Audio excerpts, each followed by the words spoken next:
Hi Ocean Nation, welcome back to another video. Don't let my appearance startle you too much. As for today and for today only, I am your personal cupid, and this is my Valentine's Day special.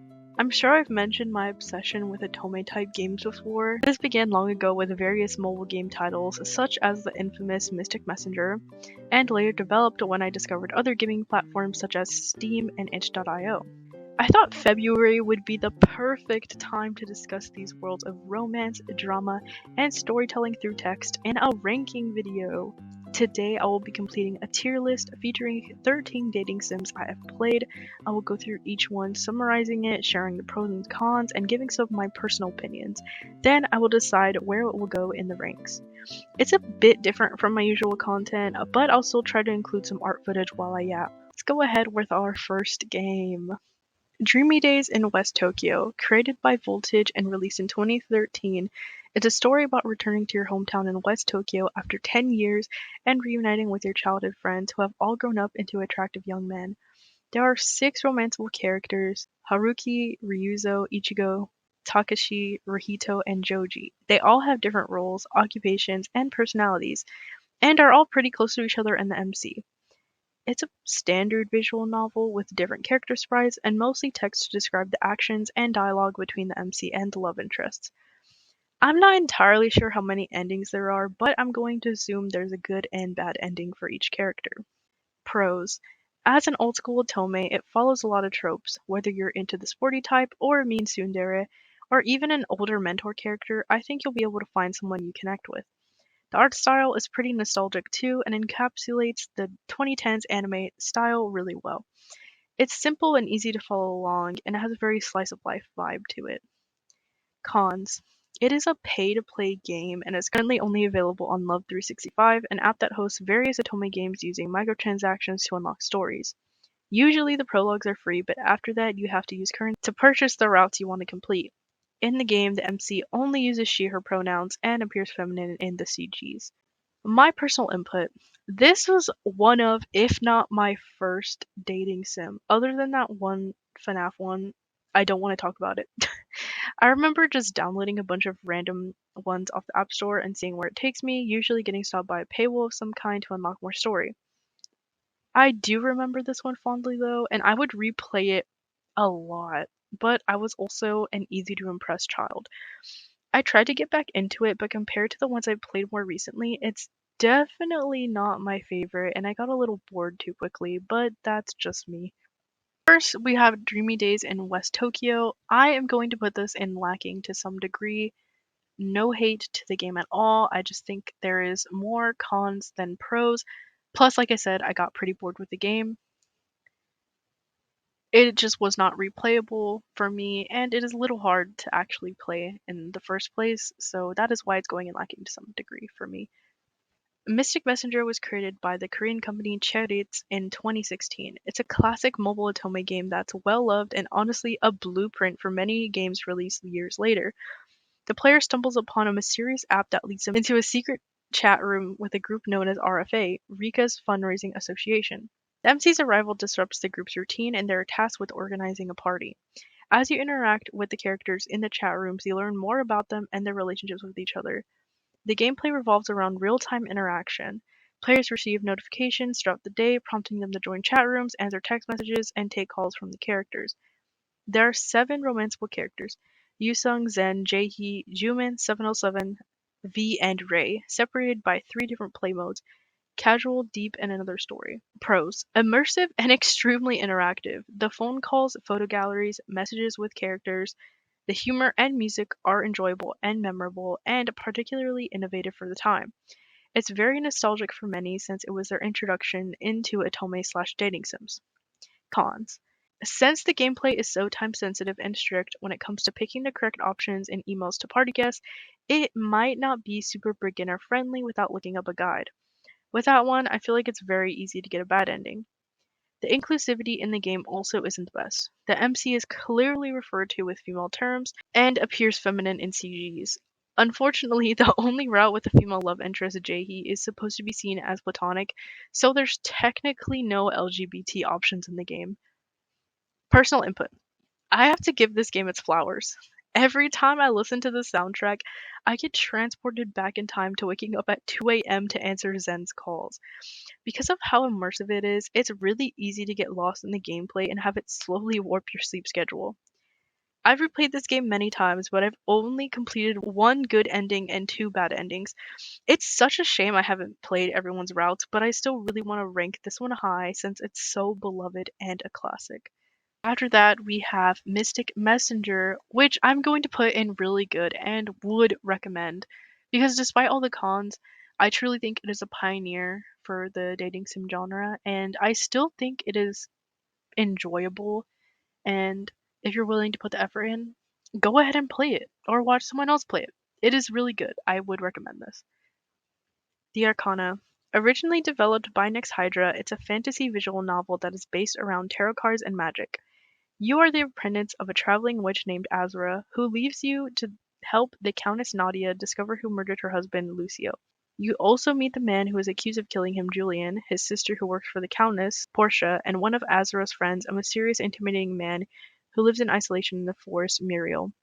It's a murder mystery that allows you to uncover the secrets behind the characters in the story. There are 6 love interests with good and bad endings for each. Pros. Beautiful art style. All the characters have wonderful designs, and all the artwork in the game is mesmerizing. The world building and setting are really interesting, especially if you enjoy fantasy setting. The game is very LGBT friendly and inclusive with custom pronouns and male, female, and non binary love interests. Cons. It's just so dead and so over. After it got sold to Dorian, the game and the fanbase died. They tried to keep it alive, but there's only so much you can do after a story concludes and all the routes have been finished. Also, some dialogue options and scenes are paywalled as far as I remember. Last time I played, you still needed keys to make progress in the stories. Now, that might not be the case. Personal input. Guys, I love this game so bad. When a game has me in its grips to the point where I play through every single route, good and bad endings, even for the character I don't like, Lucio, because I love the world and story so much, it truly solidifies the title as one of my all time favorites. Julian, come home. The kids and I miss you, bro. Guys, I think we already know where I'm gonna put the Arcana, but I just want everyone to like start clapping as I'm doing this. All time favorites. I cannot put this game down. Even after the Dorian downfall, this still remains as one of my top Otomes ever. No argument, just no argument. Or top dating sims ever, no argument. Error 143, released in 2022, created by Jenny Pham, described as a rivals to lovers visual novel with hacking game elements. The player loses to their rival Micah in a hacking competition and decides to hack into his database to leave him a message, only for Micah to hack them back. The two end up talking in chats through banter and bickering, and maybe eventually falling in love. The game features one male love interest and 3 endings. It takes place over the span of 5-ish days, but there is extra content available through DLC. The game is getting re-released this year with 4 more days to spend with Micah, so keep an eye out for that if you're interested. Pros. Fully voiced with video calls and cutscenes, original soundtrack full of bangers, Micah's design is very pleasing to the eye, and you can select custom pronouns.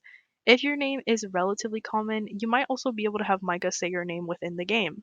Cons. The relationship between the player and Micah does develop really quickly to the short amount of days you talk to each other.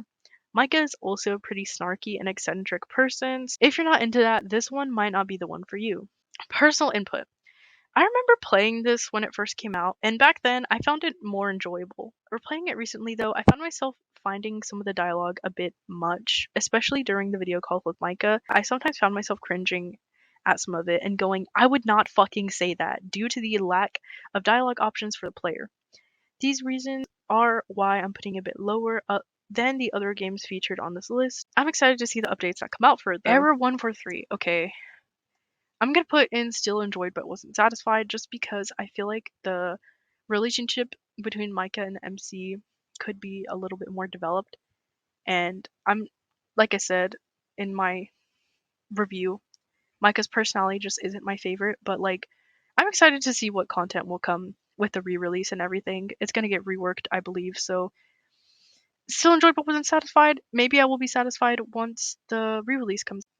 Killerchat, a dating chat sim visual novel originally released on itch.io in 2024 by the creator Roserot. The player is an aspiring true crime writer who has a questionable search history because of their research. After asking a particularly suspicious question, they are invited to a chat room filled with serial killers. The player now has to pretend to be a killer in order not to get kicked out, or worse, killed. You have to decide whether you'll stay to collect content for your book or call the police. There's even a chance you'll befriend these killers.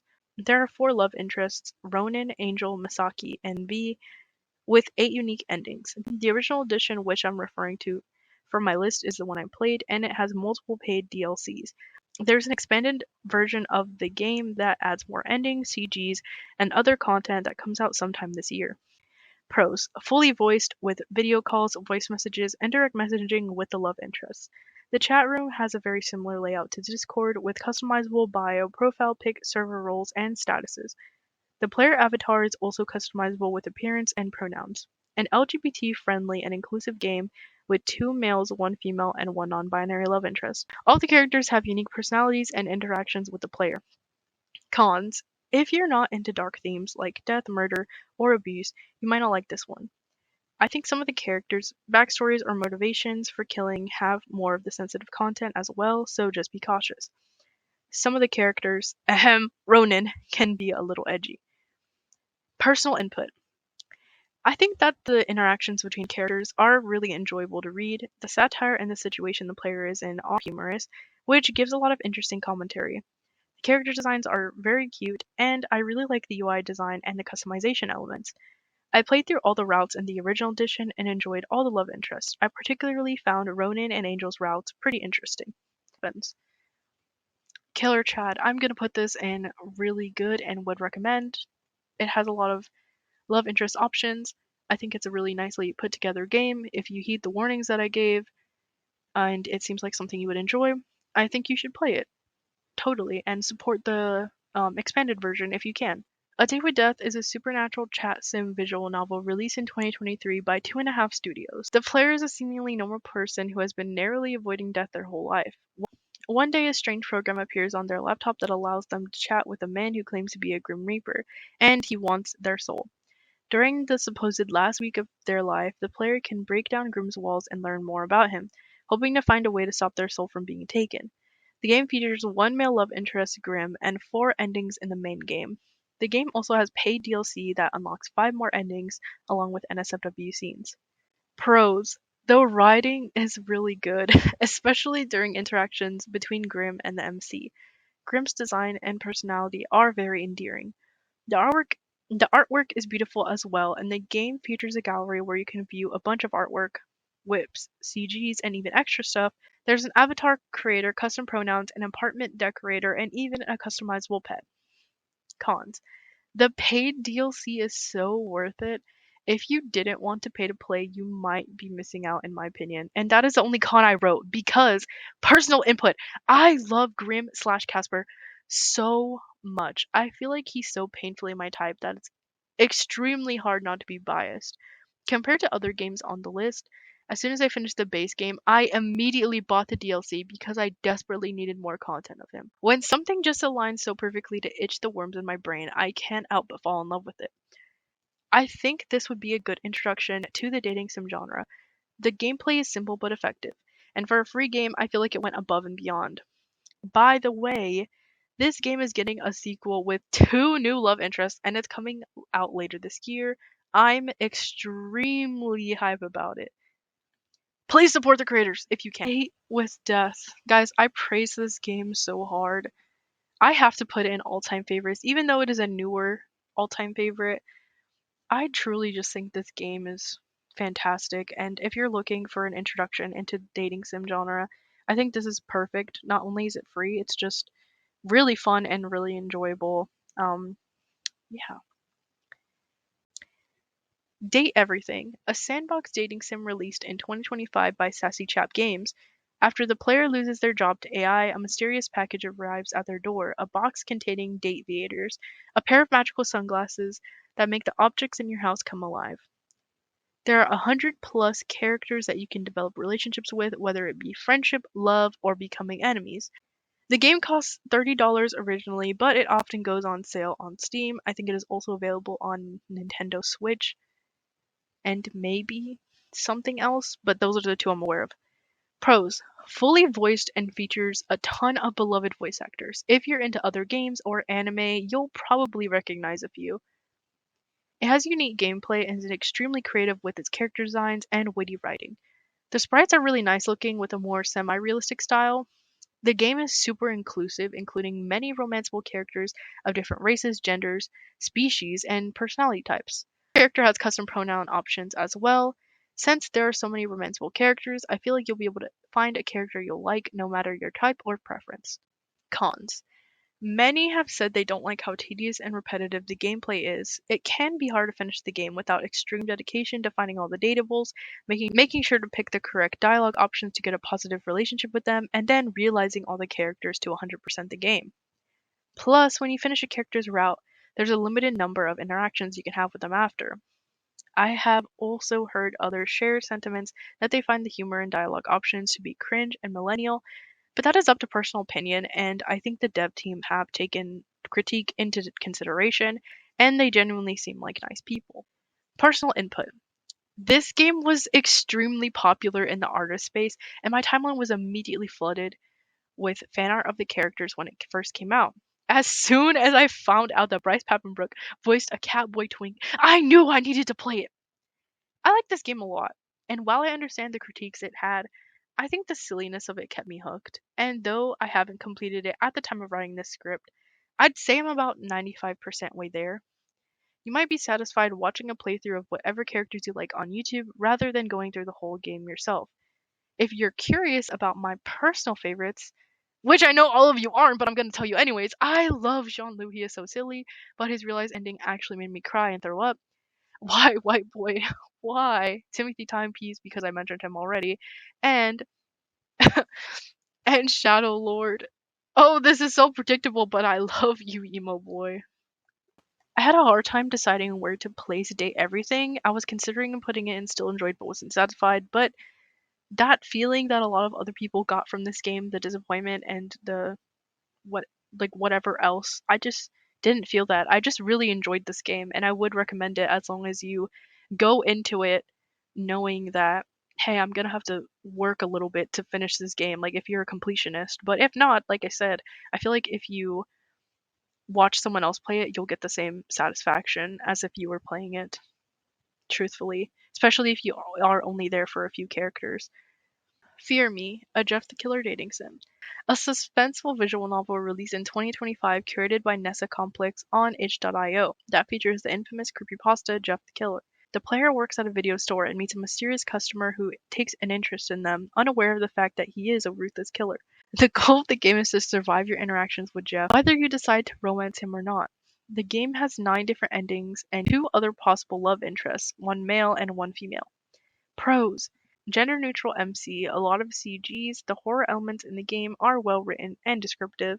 The characterization of Jeff is realistic, the creator's interpretation of him is interesting, and if you're a fan of the character or creepypasta, I feel like you'll enjoy this game.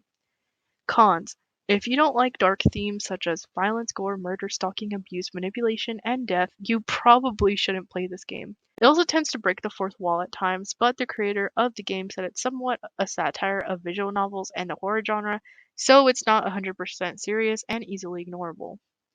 Personal input: I would definitely say this game is an acquired taste, which so happens to be my taste. I love creepypasta and I don't mind victim X killer relationships as long as they are handled with care and consideration. I enjoyed Jeff's writing in this a lot. I feel like he can be a really complicated character to write, especially when his source material was so bad. I haven't gotten all the endings yet, but I'd like to eventually, and I probably will eventually. Okay, the Jeff the Killer dating sim. Guys, I think I'm gonna put this in really good and would recommend. Like I said, as long as you heed my warnings, um, I think this will be okay. Play it if you want, don't if you don't. Don't judge me for liking it. That's all I'm gonna say. Bloody Painter Dating Sim, a romantic horror visual novel released in 2024 by Cat Productions. It is an official game made to celebrate the 10th anniversary of the creepypasta character Bloody Painter, aka Helen Otis. The player is kidnapped by Bloody Painter, a mass serial killer who turns his victims' body parts into intricate art pieces.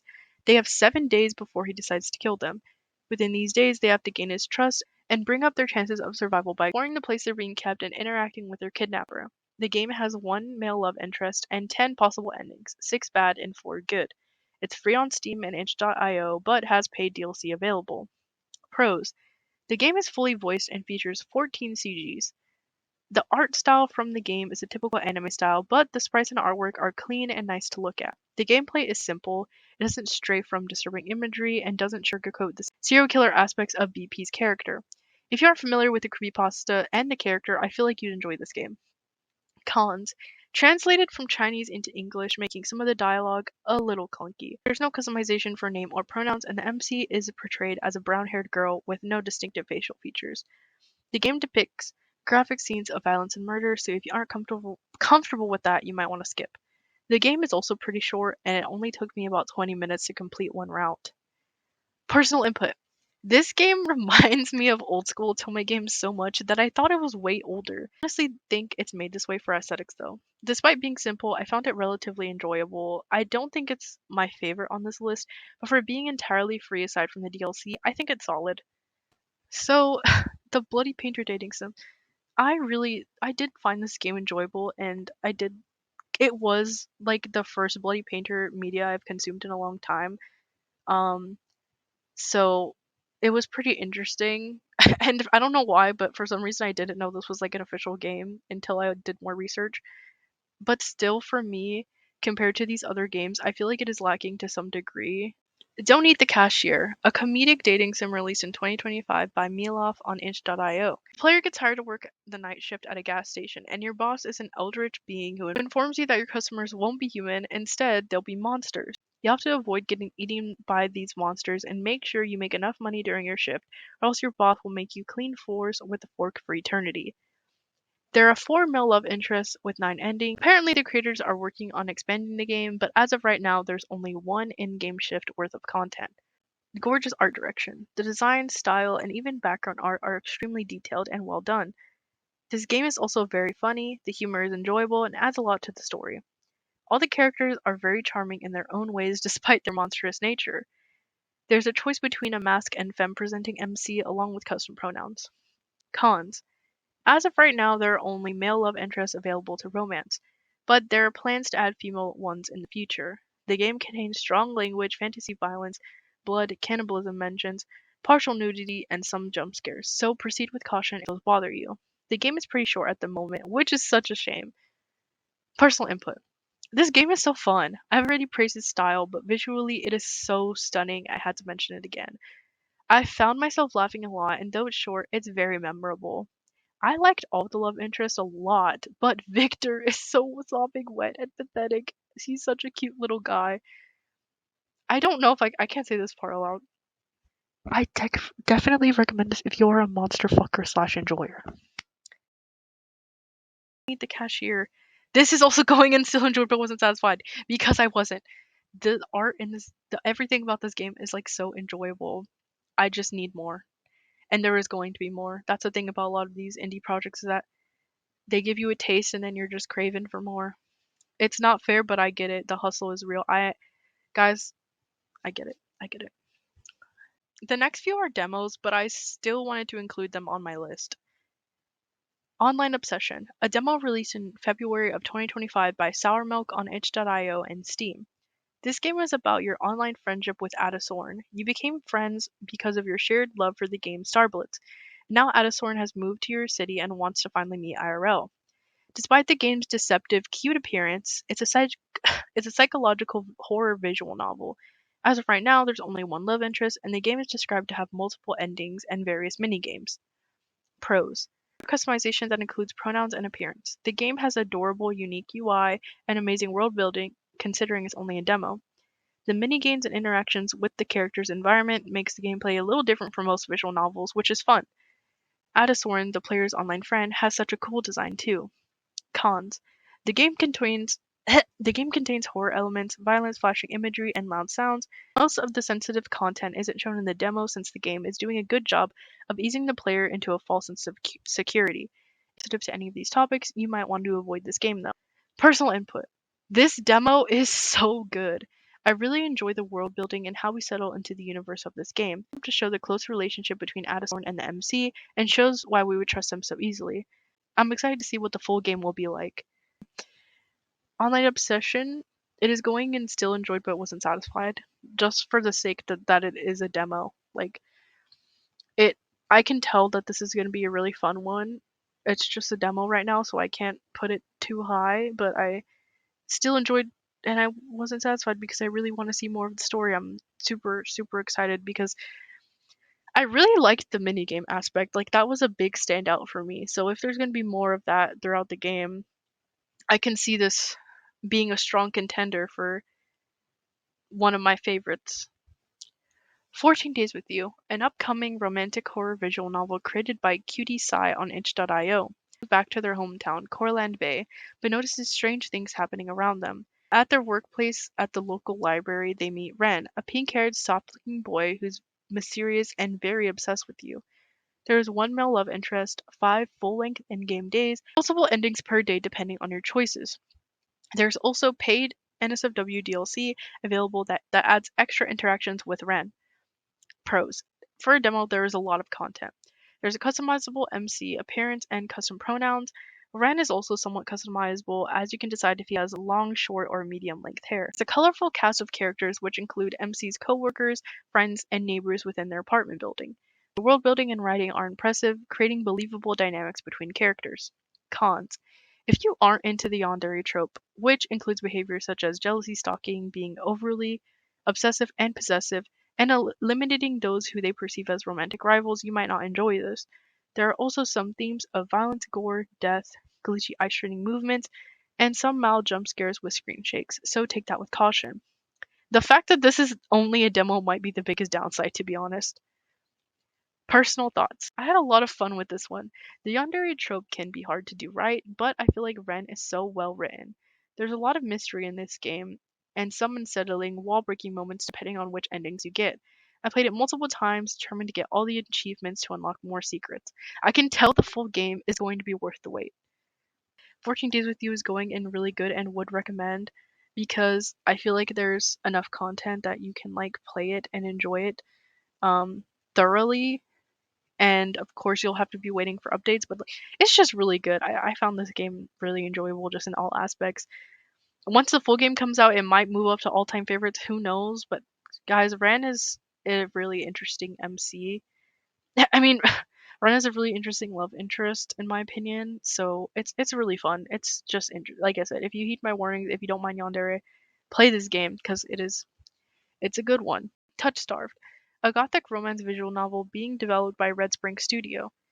The player is born with a curse, hands that will turn anyone they touch insane. Determined to find answers on how to cure their curse, they travel to Aridia, a city where they meet 5 strangers who all seem to be connected to each other. The game has 5 love interests and 15 plus possible endings. The demo features the game's prologue, which introduces the MC and their first interactions with all the characters. Apparently, the full game will be releasing sometime this year, so stay tuned for that. Pros. Customizable MC with various pronoun options, and the option to select 1 out of 3 unique backstories that will affect your abilities and interactions with other characters. There are beautiful artwork and character designs. Despite the short demo, I feel like the game does a great job of establishing the setting and overall vibe of the whole game. You can tell it'll be a deep, intense fantasy adventure from the start. The aesthetics are so good. It's very clean and professional looking with well fleshed out characters. Contains mature themes such as horror, violence, unwanted advances, strong language, and serious injury. The fact that you have to wait for more content is so cruel. Personal thoughts. If you love the Arcana, you will also love this, which makes sense since some of the developers from that game are working on this. I love the tension between the characters and the MC. It's so moody and interesting. Ah, I love fantasy so much. It's very hard to pick a favorite in this game, TBH. Everyone is hot. When the game comes out, I'm going to be fighting for my life. But hello, Min. If you are free Friday night, I'd like to kiss or something.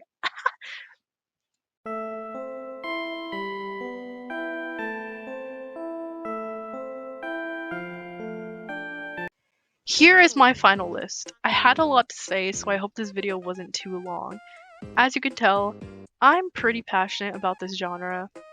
Since this is such a huge space for indie developers, I feel like it's really easy to find wonderful projects with lots of love put into them.